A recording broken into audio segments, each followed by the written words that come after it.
Thanks a lot, and thank you very much, everyone, for being here. So if you, Alexia, could just allow me to share my screen, and I'm ready to go.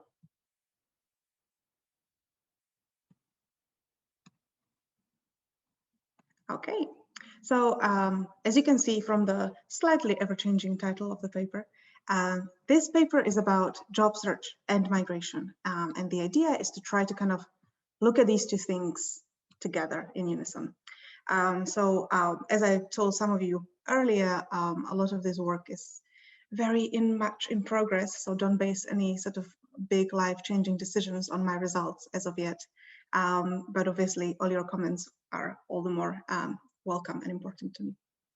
So the question that I'm really trying to answer in this paper is whether recruitment matters for within-country mobility. So at any point during this talk, if I say the word mobility or migration, what I'm talking about is people moving between different regions or cities of the same country. And, you know, I asked this question, and your kind of obvious answer to this might seem yes, but we don't really know anything about this relationship, right? So we might want to know how important it is, what firms do in terms of how people move around the country. You might worry about this if you care about things like firm monopsony power. You might care about this if you try to understand the impact of the internet on the labor market, right? If it's something that allows firms and workers to match more easily across space, we should probably see an impact. But given that we know nothing about that relationship, it's hard for us to evaluate that. It matters more broadly if you're somebody who cares about why people move the way they do and why there are persistent regional differences. So there are certain policy aspects to this question as well. And finally, you know, if you're somebody who thinks about migration a lot, you've probably thought at some point about things like spatial search frictions, and there has certainly been some really interesting work presented also in the seminar on this topic. And what I'm trying to do here, right, is just kind of open the black box and really understand what are these spatial search frictions about, because at the end of the day, it's all about recruitment. And the second reason why I'm asking this question, and why I'm going to spend 40 minutes of your life talking about it, is actually we don't know, right? So what is the empirical evidence for this? If I want to assert this claim, how am I going to show to you that this is indeed the case? And that's a really tricky question. So, you know, you might approach this paper or this problem sort of from, I really want to understand how people move, or you may think about this as an interesting problem to solve as an econometrician or as a researcher. And why is it a difficult problem? So first of all, there are not really any existing measures or data sets out there that are looking at how people, how firms recruit people across space. So we can't really measure this easily. Job offers are usually unobservable, and it's almost unthinkable that you would actually have a data set that tells you, oh, you got a job offer from that place over there, or from that place over there. And finally, migration is a relatively rare event, right? So even if you do have some data, you know, if you look at panels, for example, finding people that are moving is relatively rare. And all of this makes it, I think, as I've said, both a really interesting question from sort of, you know, just to know whether this is true or not, but also in terms of how do you solve this estimation problem. So a different way to ask this question really is to say, is there a difference in moving for a job and moving to search? And these are two types of migration that I'll keep referring to throughout this talk. So I'm just going to define them straight away here. So what I'm going to say is not all migration is the same, right? So you can move speculatively, which means that you move first, and then you become unemployed wherever it is that you've moved, and you take time to search for jobs. You can also do the other way around, right? You can move for a specific job, which means you search in your current place of residence, and then based on the outcome of that search, if you do manage to find a good job offer somewhere else, you're going to move for that specific job. Now, if you look at the standard models of migration, what they are basically overwhelmingly going to say, and you know, I don't have to really explain this to this audience, is that you're going to see a move if the expected benefits of doing so exceed the expected costs, right? And nowhere in this equation that is there space for saying, well, you know, migration this way or that way may have greater or smaller benefits. So this is what I'm going to try to do in this paper, right? Basically, what I'm going to show first theoretically and then also empirically is that moving for a job is going to weakly dominate moving speculatively for almost all parameter values, right? So in an overwhelming majority of cases, an individual is going to prefer to move for a specific job, i.e. search and move, as opposed to moving first and then searching later while being unemployed. And what this really means, and I really want to emphasize kind of what is the hypothesis of this paper, it means that if you hold the expected net benefit of moving fixed, workers who are offered jobs in another region are more likely to move. Now, one way to kind of understand whether these two types of migration are different is to look at outcomes, right? So at this point, I'm not really, there is no model or anything. I just have, so this is all the data that I'm going to show you today is from the second half of the 1990s from the US, from Survey of Income and Panel and Program Participation. And the nice thing about this data set is that it follows people over time of up to 4 years, and you see monthly data on their labor market outcomes, but also where they are located. So from this data, what I can do is I can split people, right, just to remind you, into these two types of migrants, those that move speculatively and those that move for a specific job. And I can look at the two things that, a labor economist would be most interested in, which is what is your wage premium? In other words, how does your wage change after you move, right? So when I talk about migration wage premium, it's just the difference of the wage for a given worker before and after the move. And what you can see is that, the two distributions aren't the same, right? So, conditional on being a mover, it does seem to matter in terms of your wage, whether you move for a specific job or not. And in particular, the big difference, right, is this extra mass that you see along, in the lower wages, and these are negative numbers, right? So this means that there is a significant chunk of people who are moving speculatively whose pay is lower the next, after the move than what it was before. We also see differences in these two types of migration when we look at whether you are employed or not, right? And so each of these points basically tells you the share or the share of the probability that an individual who is a migrant is going to be unemployed several months after the moving. And these numbers are speculative migrants relative to those that are moving for a specific job. Now, in the beginning, obviously, by definition, all the people who move speculatively are unemployed, and all the people who move for a specific job are employed, right? So you see kind of an obvious, almost a mechanical big difference in the employment probabilities.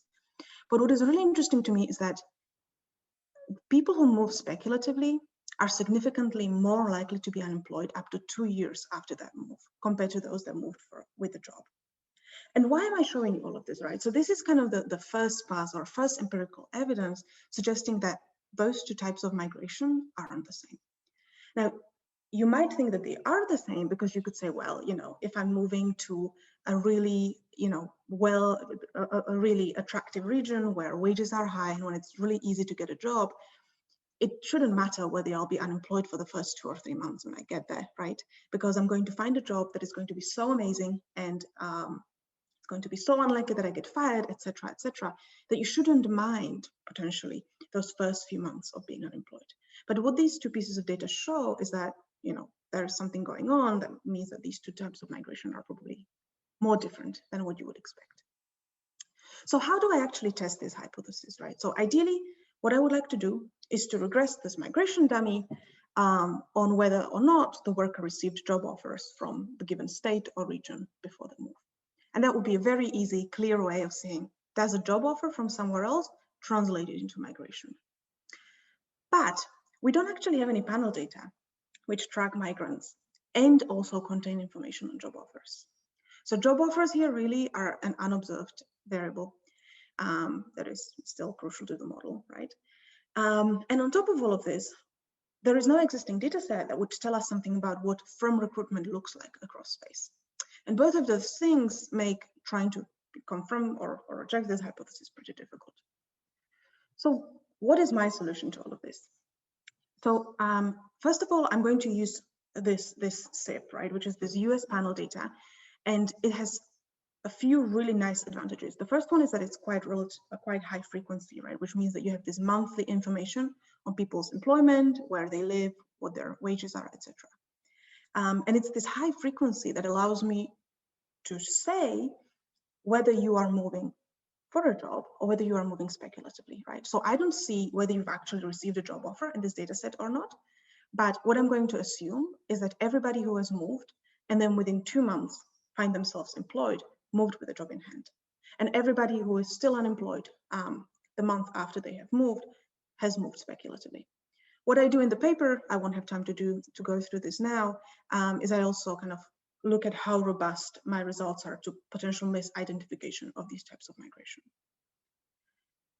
So once I kind of can reasonably say I can distinguish between these two types of migration and I know what the outcomes are, I'm going to collect new data on the average recruitment distance by occupation.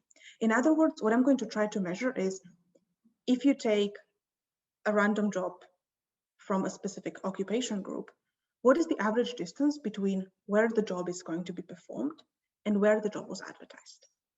I get this type of data using a relatively unique resource, which are going to be help wanted advertisements in local newspapers in the US in 1990. Once I have my data, I'm going to build a new dynamic discrete choice model, which is going to model this joint decision to move, but also to move for a job or to search, right? And this decision is going to be modeled as obviously a function of your costs and benefits of moving, but also as the opportunity to do so, right? Because you can't move if you can't move for a job if you don't have a job offer. And that's precisely where this data on recruitment is going to come from, right? Because if you work in an occupation that does a lot of recruitment across space, it's going to be more likely that you will have this opportunity to move for a job. And as a result, you're going to be much more likely to move as a result. And yeah, the model is going to be estimated using maximum likelihood. And that's one of the things I'm doing as I speak. So very quickly, what are the results? So first of all, what I can show you is that there does seem to be evidence, right, that recruitment does shape how people move across space. And it shapes it both in terms of whether they are more likely to move speculatively or for a job and their migration propensity overall. And secondly, what I'm going to show you is that these differences in the opportunity to move, right, while holding the net benefits of migration fixed, can account for a pretty large chunk of the variations in migration that we see in the data. So if you focus specifically on the differences of mobility of those with and without a college degree in the US, you can see that up to half of that difference in migration propensity can be explained by the differences in basically how the firms in their fields recruit. Right, so very briefly, let me just try to link this paper to the literature. So first of all, the paper is trying to help, develop our understanding of migration patterns. Inequality across space, unemployment, this is something that is linked to a lot of these sort of policy questions. Second of all, right, understanding whether recruitment matters for mobility should help us to evaluate what is the impact of technology on local labor markets. And indeed, this is one of my next projects where I'm trying to understand how did internet actually shape migration patterns within a country. As I said earlier, you can also think about this as an interesting economic estimation problem. And what I'm going to do to solve this problem of these unobserved job offers is to draw on some of the IO literature where, there has been a nice growth in models that are looking at your choices as a function not only of your preferences, but also of your choice sets or your option sets. And what I'll do here is I'll basically apply that methodology and those ideas to this choice about where and whether to work. And finally, this paper is basically trying to open up this black box of spatial search frictions. And there are a few really nice papers that are showing, right, that these spatial search frictions, the ease or the difficulty of looking for jobs across space is really important in people's migration decisions. And they show that if you don't control for this, you're going to overestimate the cost of migration. This paper is trying to explain why that is the case. Why are these spatial search frictions so important? Right. So let me start with a sort of small toy model of this link between spatial search frictions, recruitment, and migration. And this is hopefully going to also show you what is the benefit of distinguishing between the two types of migration. So just very briefly, again, I don't have to tell this audience, I think. Spatial search frictions means simply that job search is easier locally right, than across regions. So if lambda is the probability that you'll get a job, that probability is higher if you're searching in the place where you actually also want to work. So in terms of what this meant practically in models, usually it can mean, okay, it's literally the probability of receiving a job offer. And in some models that is directly linked to the probability of moving. In some other papers, what that represents is basically information barriers. So you're going to be less likely to move overall as a result. But both of those, both of those kind of narrative or explanations are a little bit vague in terms of what are the actual mechanisms there. And that's what I'm going to try to kind of address in this paper, where I'm going to say that, well, spatial search frictions are going to do a very specific thing. They are going to determine workers' options about how and where they can move. So just very, very briefly, I'll kind of breeze through all of this. So speculative migration, right? The benefits of that is going to be the probability that you'll be employed wherever it is that you're moving. There is also a probability that you won't find a job, in which case you'll get some benefits, hopefully. And you have to subtract the migration costs. The big difference when you then compare speculative migration with moving for a specific job, where you search first and move later, is that so R is now the probability of finding a job across distance, right? So if you do receive a job offer across distance, you simply you have that choice, right? So you can look at what is the benefit of doing that, of accepting that job. Of course, we have to take into account the cost of migration, and you can compare it to the utility that you receive from staying at home, right? And if the job offer isn't good enough, you're just going to not accept it and you're going to stay at home. If you don't receive any job offer, you have stayed at home, right? And so just kind of staring at these two equations for a little bit, I think makes it pretty clear what is the big benefit of moving for a specific job. It means that you are only making a move if it is actually a move where the benefits are greater than costs. In other words, when you're moving speculatively, you first have to pay the costs of migration, and then you're rolling a dice and seeing, is this move going to be worth it or not? If you can search before you move, it means you can roll the dice before you move. So you can see, am I going to get a job offer that is going to justify the cost of migration? And as a result, migration for a specific job is going to weakly dominate moving speculatively for basically the whole set of parameter values. The only exception is going to be if there is the way I think about it is a region with a gold rush, for example, right? Where you know that the benefits of moving there, even if you don't make it, are so huge that even if you don't make it, you are willing to make that risk.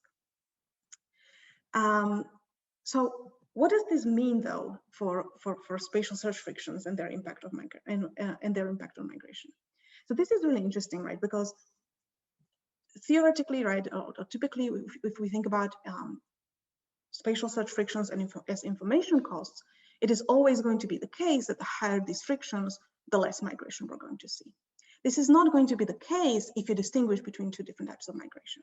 Why? Well, first of all, if you see a decline in spatial search frictions, what it means is that this non-speculative migration becomes more likely, right? Because it's easier for me to find a job somewhere else when I'm sitting here at home. So as a result, because I prefer to move for a job as opposed to speculatively, there is going to be more migration. But the second thing, that there is a second effect which goes to some extent against this, right? So as these spatial search frictions decline, there are going to be fewer people who move speculatively. And this is going to be an overall decline. This is going to cause an overall decline on total migration.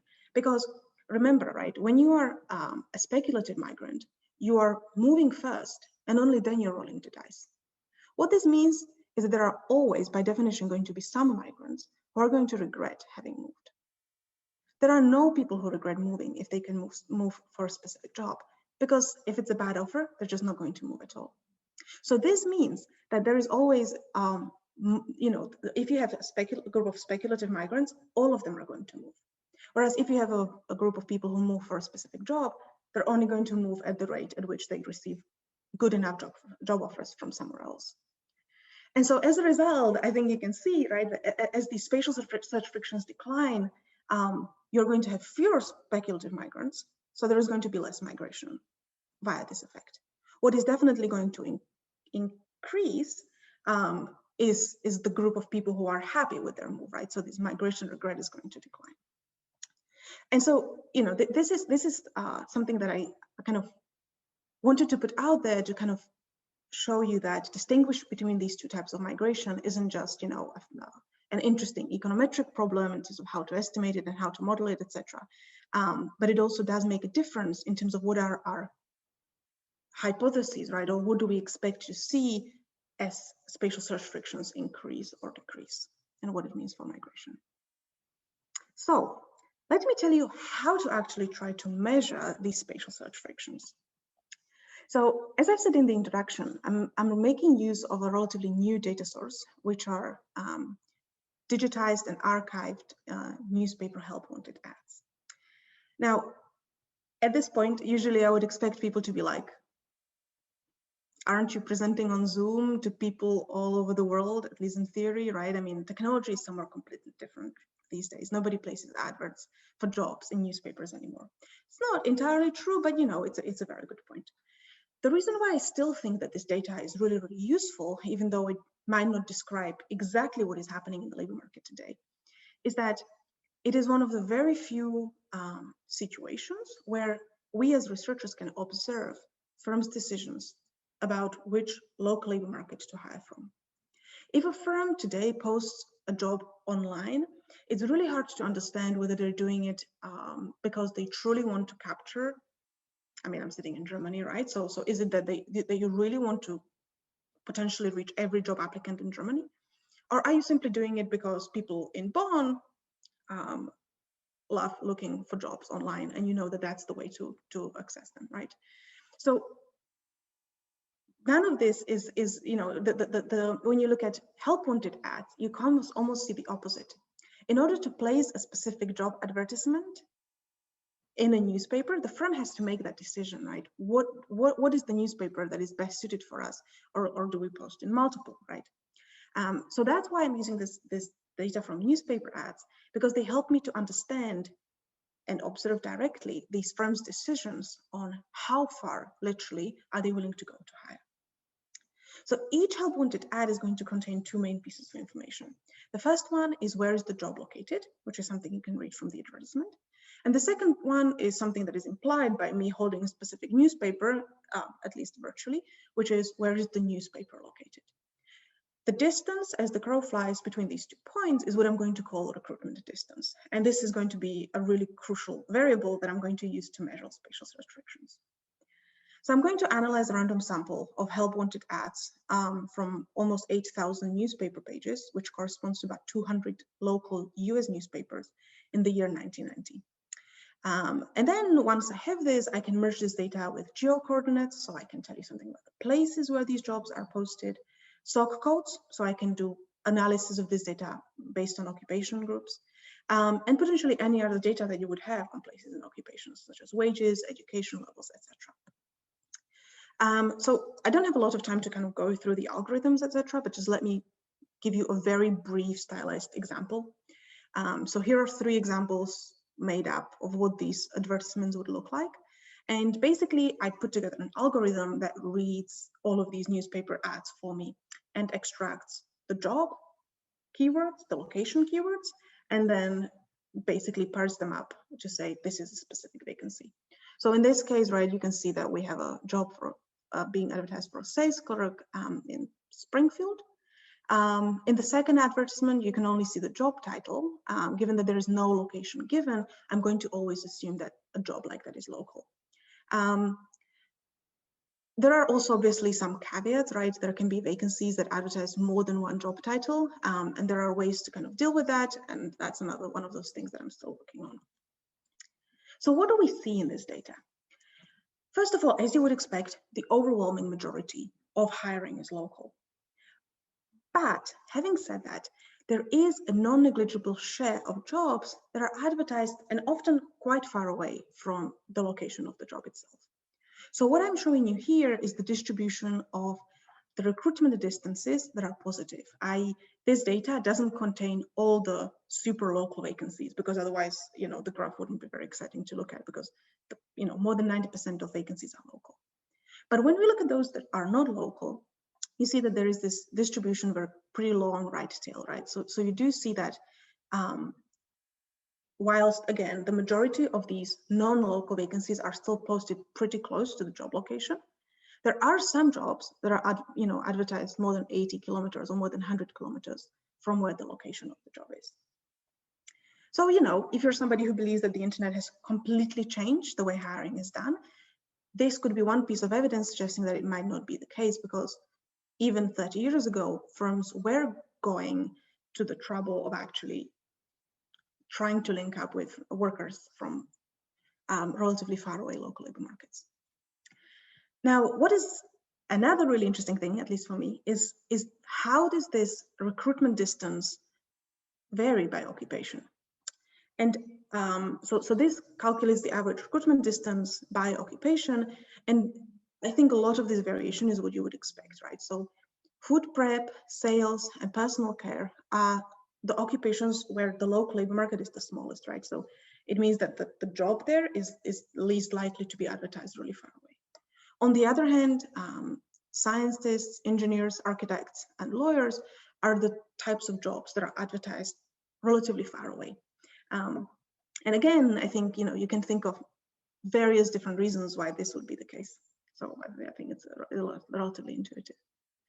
And I'm going to use this data now to plug it into my model of job search migration and try to see if we indeed do see a link between the variation in this recruitment distance across occupations and the patterns that we see in occupations in terms of their mobility. Are there any questions at this point? So far, so good, Maria. Oh, actually, I would like to ask a quick question. So I see the point that some firms may want to hire from non-local, so kind of external labor markets. Mm-hmm. But I'm wondering, how do you take stock of the fact that the geographical distribution of newspapers and the geographical distribution of firms taken together? I mean, how do you take into account the fact that some firms may not have close by newspapers? How do you factor that in your distance variable? Right. So what you're saying is, if you're a firm somewhere in the forests of America, right, like there is no local newspaper to advertise in, so it will appear as if you're advertising really far away, even though you're just in a very sparsely populated location, right? Yeah. What I'm suggesting is just that this very thing that you just mentioned might somehow blur your measurement of the distance. That's a really good point. And so the way I'm dealing with it in this paper, I'm just kind of taking these measures as given, right? So this entire paper it's not a general equilibrium paper, because I'm only trying to explain the behavior of workers. And from the behavior of workers, it doesn't really matter why is it that the firm is advertising the way it is, right? All I care about is it easy or is it difficult for me to learn about job opportunities far away? In my other existing project, where I'm actually trying to explain why would firms post the way what they would, this is exactly one of the things that I would want to address. I mean, that project is sort of very baby stages at this point, so I don't have a good answer for you. But yeah, I mean that's one of the things that could definitely be an issue. And I have data from 200 newspapers at this point, but the US is a really big country, so the coverage is better in some states than others. Let me put it that way. Again, as long as you believe that the way these newspapers are added to these digitized archives that I use, aren't necessarily linked to the firm's recruitment strategies, we can argue that this is a random sample. So hopefully that wouldn't be an issue of bias, but that's slightly different from what you mentioned. Maria, if I may ask another question, the whole way in which you're casting these problems suggests that migration is just an individual decision. So you're talking about regret for speculative migrants if they have a lower wage or a longer spell of unemployment at destination. But would it be possible that they're just tide movers? So one of the two spouses moves with a job and the second one follows searching for a job, and yeah. You're absolutely right. And I have to say, I was debating myself. I should have spent a little bit more time on the data. So all the stuff that I'm showing you here is men. And, you know, obviously not all men are heads of households, but in the time period that I'm looking at, you know, more than 70% of households have said that it's men that kind of makes a lot of these economic decisions. So I'm just going to make this slightly sexist assumption that, you know, all these men, for them, it is truly their kind of, you know, utility maximizing choice. And their partners and their children just follow. I do have the data on women as well. And that's one of the things that I want to kind of, it's on my to-do list to look at, to sort of understand precisely what you're saying, right? Can we see this tide stayer / tide mover effect in practice here? And what does this really mean? But yeah, unfortunately, this is not a model that has things like intra-household bargaining, for example, so I can't really trust that. Okay, thank you very much for those questions. So just looking at the time, let me breeze through the model and then show you some of my results. So I didn't want to, there are some equations that are coming, but I wanted to kind of first give you a more intuitive idea of what the model is really trying to do. So here we have this individual that is making their own individual utility maximizing choice. There are 4 regions of the US that we'll be looking at. So these are the 4 large census regions. So this is pretty long distance migration that we're talking about. And whenever you do start deciding where to live, you're also deciding, am I going to be employed or unemployed there? But of course, you know, you can't just decide to be employed somewhere. You can make the choice providing that you have a job offer. So this person can always decide to pack their bags and be unemployed in any of these 4 regions. But we can only see them in the data being employed in place X if they have received a job offer that they've decided to accept.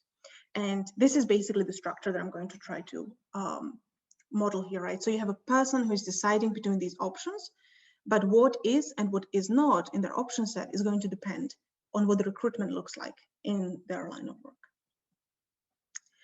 So let me just show you a little bit more closely by what I mean by this, right? So this individual is going to choose the employment location pair that maximizes their utility as long as, or conditional on that being in their option set.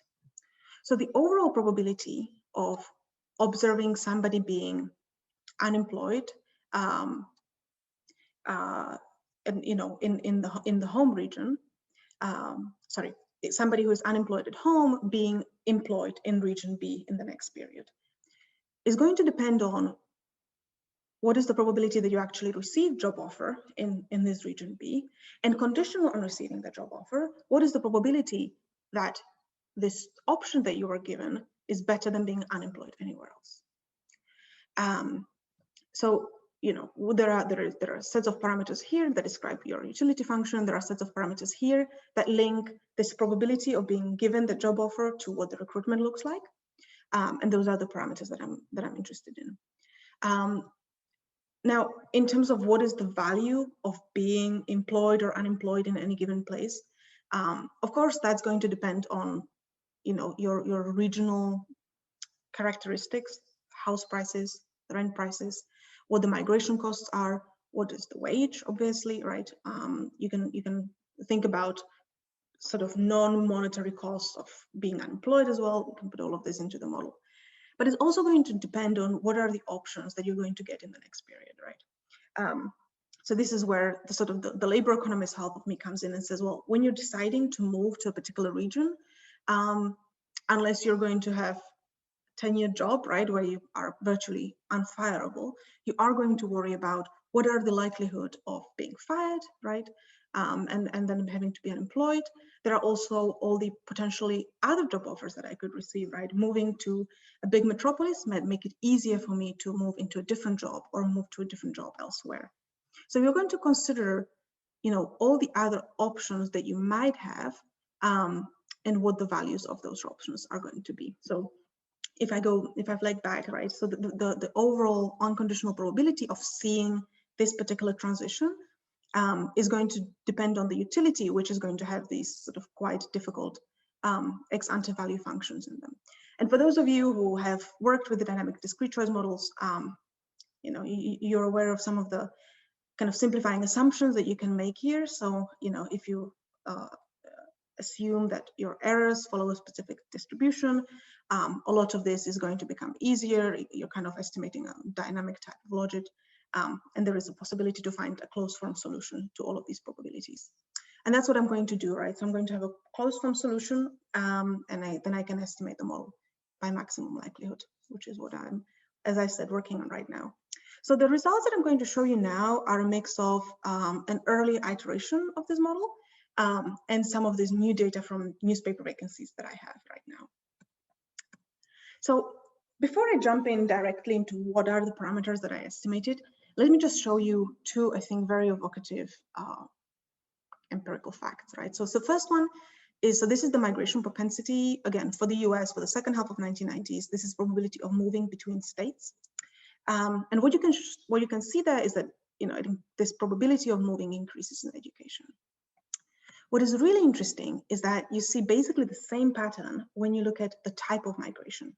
So what this chart is showing you is taking all these people that have moved and conditional on people being migrants, I then sort them into speculative movers and non-speculative movers.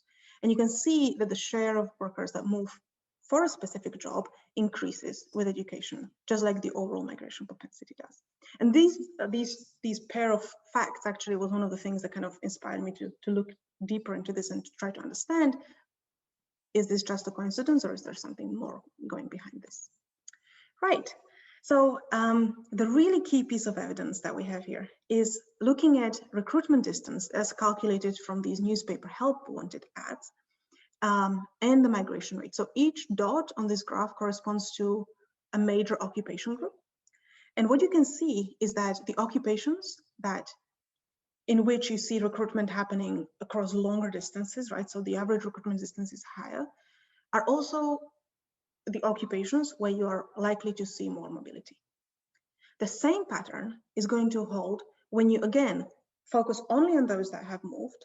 And again, look at, are you moving speculatively or are you moving for a specific job?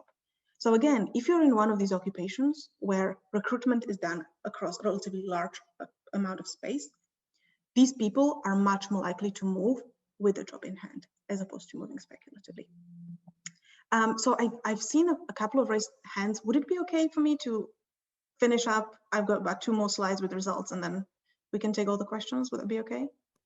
Sure, please do that, Maria. Thanks a lot. So let me show you these results are, so these are my utility parameters estimated. You know, there is, so this is the utility part of the structural model. And what I'm going to compare here, so I would like you to focus on the first column and the last one, even though these two are basically the same. And, you know, there is a bunch of stuff that you might care about when you're deciding about which place to live in and whether to be employed or not.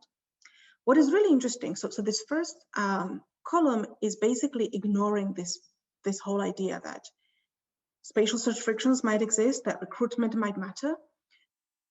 In this first column, I'm assuming that anybody can find a job anywhere across the US if they want to. In the second column, what I'm assuming is that actually that's not the case, right? And it's going to be much harder for you to find a job across the country if you're a waitress, because that's one of those occupations that are very, very local. Now, what becomes really interesting here is that the coefficients become drastically different in some cases, depending on which of these two models you focus on. So if we're just doing a typical, basically a typical logic trying to understand migration, what you're going to find in my data is that people are more likely to move into areas with higher regional unemployment rate. But once you control for the fact that recruitment matters, right, and that recruitment might determine whether you're moving for a job or not, you see that sign of the coefficient flips. And you see similar patterns when you look at migration costs. So you see this relatively typical thing that we've seen in other papers now, that when you control for spatial search frictions, your estimate of migration costs is going to decline. They're going to become smaller. Sorry, I thought it was one more slide there. So what I want to highlight here is why do we see this, right? Another thing is this income variable, which this sort of naive model, you don't really seem to care about regional differences in income that much, but once we control for option sets, suddenly you become much more responsive. And all of these patterns are kind of consistent with that story that, you know, what we see in the data is sometimes we see people who are relatively low income that could move to a different area and earn significantly more money. And we don't see them making those moves. If you don't take into account the differences in opportunities, what you will have to assume is that those people don't move because they don't really care about these income differences that much, because they like being unemployed, which doesn't quite make sense, or because they have very, very large migration costs. But once you allow for the possibility that for some individuals, it's simply easier to move because they get recruited by firms and they can move for a job, you suddenly start to understand that we observe these missing moves, not necessarily because these people don't care about income, but because they aren't receiving the job offers that would allow them to move in this relatively less risky and relatively less costly way of moving with a job. Right, so looking at the time, I think it's time for me to just stop here and take your questions. Thanks a lot for listening. Thanks, Maria. So if the panelists have questions, then they can go ahead. I do not see any questions in the Q&A. So if the attendees ask, okay, so Giuseppe, please go ahead and I will. Yeah, I was just curious to see when you showed that education basically correlates with the propensity to migrate speculatively, whether any of that changes once you take into account marital status, because maybe people are college educated, are not yet married, or like by age. I would like to see some heterogeneity on that. That's a really good question. So there is a table in the paper. It's not trying to focus on the heterogeneity, but it's controlling for all of these things. So you control for people's age, you know, the kind of experience, whether they have kids, whether they're married, etc. And this fact holds even when you control for all of that. All right, thanks. All right. Can I ask a follow-up question here, Maria? Sure. Now, I was just wondering whether, to what extent this might reflect the fact that people that are less educated, once they move, they are more likely to switch occupations, while people that have a high level of education are now concentrated on a very narrow set of occupations, and so they wouldn't move. So in a sense, is it reflecting the fact that spatial mobility is also correlated with occupational mobility across different levels of education? Yeah, this is I think a really interesting point. Unfortunately, I don't have a nice slide to answer your question, but I have the data. And it's again one of those things on my to-do list to kind of understand to what degree are these things, right? To what degree do we see precisely this, rather these two things are basically substitutes, these two types of mobility. I don't want to kind of, I'll get back to you with more precise numbers, but if I remember correctly, I was looking at this, right? So is it true that less educated are less or more likely to switch jobs? And if I remember correctly, there didn't seem to be any sort of huge patterns in this, but I'll you know, dig out my old do file and I'll send you the numbers to see. You know, I mean, to be very kind of transparent about what I'm doing here, occupational mobility is something that I'm not taking into account at all, right? So there could definitely be some interesting patterns happening there, but I'm just not picking them up here.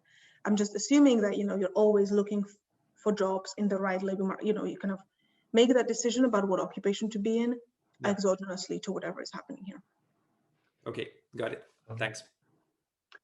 Maria, can I ask you, so in your paper, you did change the definition for speculative and non-speculative by increasing the time, right? Instead of a month, you move to 2, and as we move to 4 months, they're basically at parity, like the bars.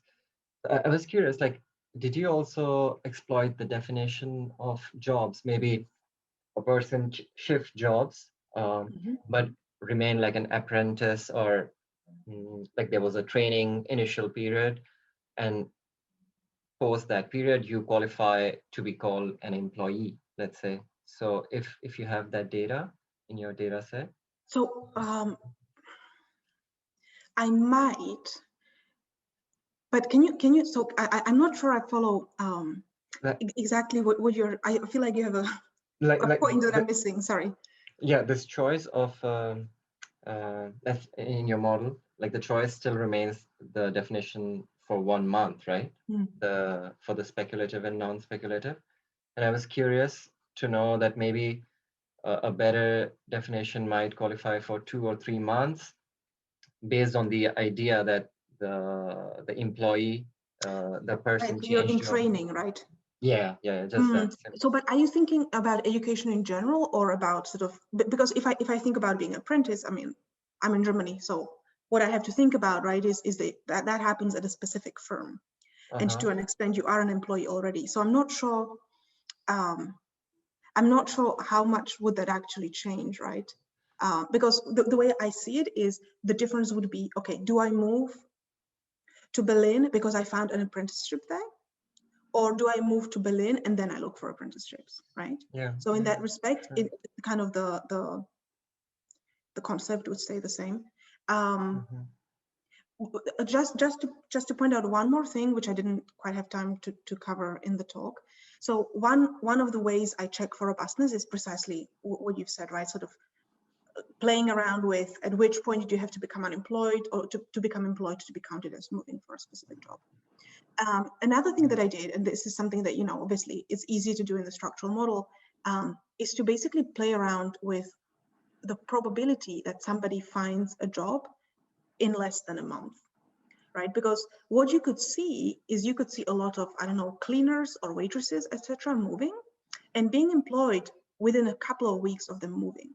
And that obviously doesn't mean that they have found that job before they move. That means that they are in such a thick local labor market that it's taking them virtually no time to find a job. So I've been kind of adjusting some of these job finding probabilities to account for, me kind of misidentifying in that respect. You can tell sort of the opposite story for people who are perhaps better off, right? Have I don't know, more education, higher wages. When you're moving, especially across a long distance, you might decide to postpone the start of your job so you can, set up your house and get your kids to school or something, right? So there you would see the opposite. Somebody is truly moving for a job, but in my data, it seems that they are not working for the first 2 months, let's say.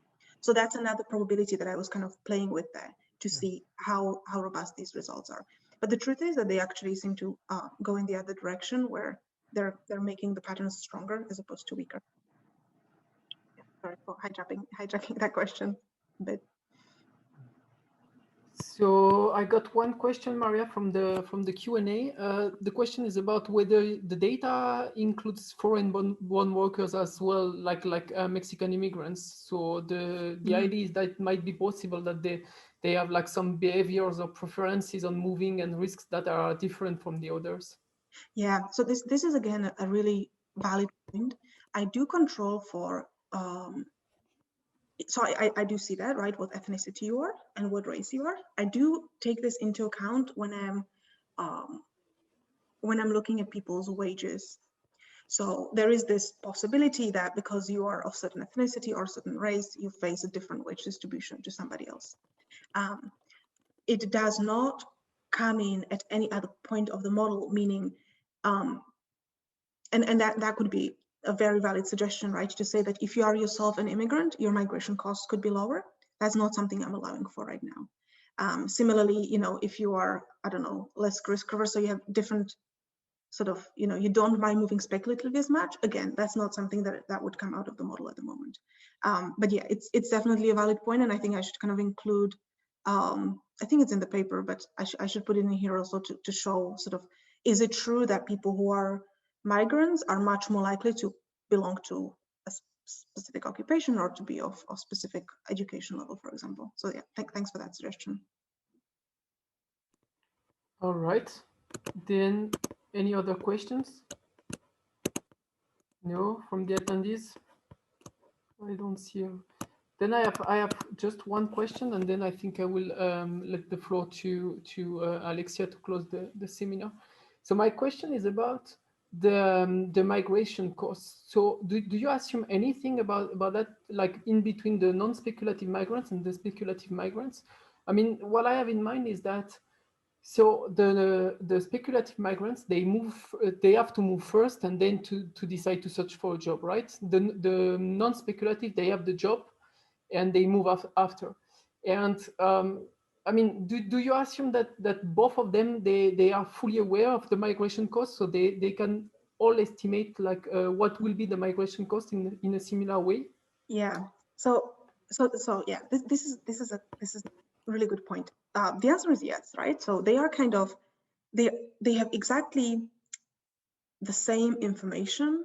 It's not like those that move speculatively don't know that, oh, over there is a really vibrant labor market, right? This is what the paper is trying to do a bit differently maybe to some of the other papers in the literature, where spatial search frictions could mean you are just not aware of the opportunities. What I'm saying here is it's about whether there is a possibility for you to basically sign the contract before you move, right? So that's where the differences in spatial search frictions come in. And in terms of their, so you know, you're right that perhaps some of the, I mean, having moved myself a few times, there is definitely an aspect of moving being an experience good, right? So only once you've done it, you realize like, okay, I actually love being away from my family, or the opposite. But yeah, that's not something that I'm playing with, although yeah, I should think about whether that's something that can be identified in the model, because it's an interesting suggestion. But yeah, right now they are all basically the same. It's just that some people literally can sign on the dotted line before they move, and some have to search only after they've arrived in a different place. Okay, thanks. Oh, I see that Martin Guzzi has a question. Please go ahead. Thank you. I have related questions. So in your model, the housing prices come significant. So it means that in general, the people move to places with more expensive housing.